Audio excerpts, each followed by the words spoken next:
उरणमध्ये मुसळधार पाऊस कोसळतोय, त्यामुळे आता रस्ते पाण्याखाली गेलेत अशी दृश्य आहेत। आपण ही दृश्य पाहू शकतायत, आत्ताची ताजी दृश्य आहेत। या संदर्भात अधिकची माहिती देण्यासाठी आपले प्रतिनिधी विकास मिरगणे आपल्या सोबत जोडले गेलेत। उरणमधली ही दृश्य आपण पाहू शकतोय, रस्त्यावर पाणी साचायला सुरुवात झाली आहे। काय अधिकची माहिती आहे? रायगड जिल्ह्यामध्ये आणि नवी मुंबई शहरामध्ये मुसळधार पाऊस पडताना दिसून येत। 2 दिवसानंतर आज पावसाने मोठ्या प्रमाणात हजेरी लावलेली आहे। त्यामुळे उरणच्या बाजारपेठेमध्ये जर बघितलं, मुसळधार पावसामुळे संपूर्ण बाजारपेठेमध्ये पाण्याचा पाऊस मोठ्या प्रमाणात बाजारपेठेमध्ये पाणी साचलेलं आहे। त्यामुळे संपूर्ण जनजीवन जे आहे ते विस्कळीत होताना दिसून येत आहे। कारण उरण शहर हे सुद्धा खूप मोठा बाजारपेठ म्हणून ओळखले जाते, जैन पेठी आजूबाजूला आहे। त्यामुळे मुसळधार पावसामुळे फटका जो आहे सर्वसामान्यांना दिसून येतो, कारण आजूबाजूला मोठ्या प्रमाणात बाजारपेठ आहे। छोटीशी बाजारपेठ असल्यामुळे रस्त्यावर जर सगळं पाणी जे बाजारपेठेमध्ये जाताना दिसून येते, आपल्या दृश्याच्या माध्यमातून पाहू शकतो। सकाळपासून ते दुपारच्या पावसाने हजेरी लावलेली आहे। त्यामुळे संपूर्ण रायगड असेल किंवा नवी मुंबई शहरामध्ये मुसळधार पाऊस पडतो, त्याचा फटका जो आहे व्यापाऱ्यांना आज बसू शकतो। नागरिकांना याचा फटका बसतोय, पण त्याशिवाय शेतकऱ्यांवर याचा काही परिणाम होणार आहे का? शेतकऱ्यांवर सध्या परिणाम होणार नाही, कारण भात शेतीची लागवड आता सध्या सुरू झाली। मात्र भविष्यामध्ये जर जोरदार पाऊस पडला तर त्याचा फटका जो आहे शेतीवर होऊ शकतो, कारण जे भाताचे शेतीधारक व्यावसायिक आहे त्याच्यावर मोठ्या प्रमाणात पाऊस पडला तर पूर्ण शेती वाहून जाऊ शकते। त्यामुळे आज या पावसाचा फटका हे मोठ्या प्रमाणात भविष्यामध्ये बसू शकतो। जर पाऊस सातत्याने लागला तर त्याचं पाणी जे शेतामध्ये जाईल आणि शेतामध्ये मोठ्या प्रमाणात नुकसान होऊ शकतं।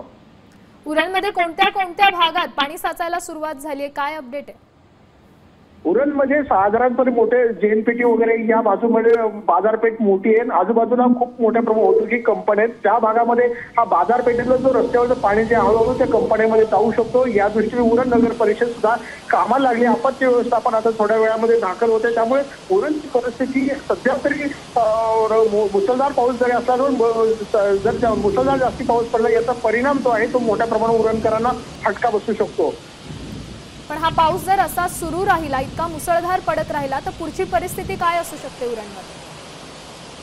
मुसळधार पाऊस पडला तर त्याची पूर्ण परिस्थिती निर्माण होऊ शकते, कारण मोठ्या प्रमाणात कंपन्या आजूबाजूला पाणी जाण्यासाठी हवं तसं रुंदीकरण सुद्धा रस्त्याचं मोठ्या प्रमाणात झालेलं नाही। याचा फटका जो आहे तो व्यापाऱ्यांनी मोठ्या प्रमाणात निर्माण होऊ शकतो। आपण टीव्ही स्क्रीनच्या माध्यमातून पाहू शकतोय, अनेक वाहनं ही पाण्याखाली गेलेली आहेत। हा कोणता परिसर आहे, काय अपडेट आहे?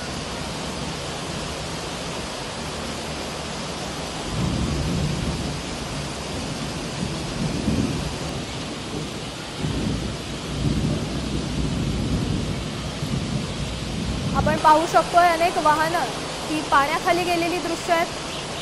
पाऊस इतका मुसळधार बरसतोय की रस्त्यावर आता पाणी साचलंय आणि रस्त्यांनाच नद्यांचं स्वरूप आलंय की काय अशी स्थिती आहे। रस्त्याच्या कडेला पार्क केलेली ही जी वाहनं आहेत ती वाहनं निम्मी पाण्याखाली गेली आहेत। त्याचसोबत ज्या इमारती आपण पाहू शकतो, इमारतींचा तळमजला देखील पाण्याखाली गेल्याची दृश्य आहे। या पाण्यातूनच वाहनांना वाट काढत पुढे जावं लागतंय।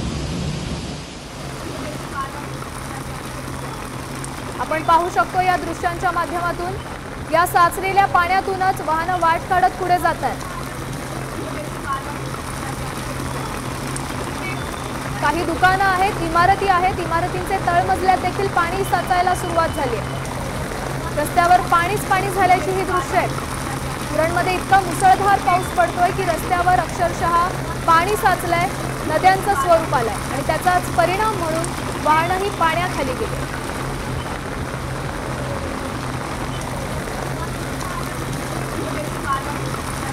सध्या उरणमधली ही ताजी दृश्य आहेत। वाहनांना या पाण्यातूनच वाट काढत पुढे जावं लागतंय। या मुसळधार पावसामुळे जनजीवन विस्कळीत झालंय।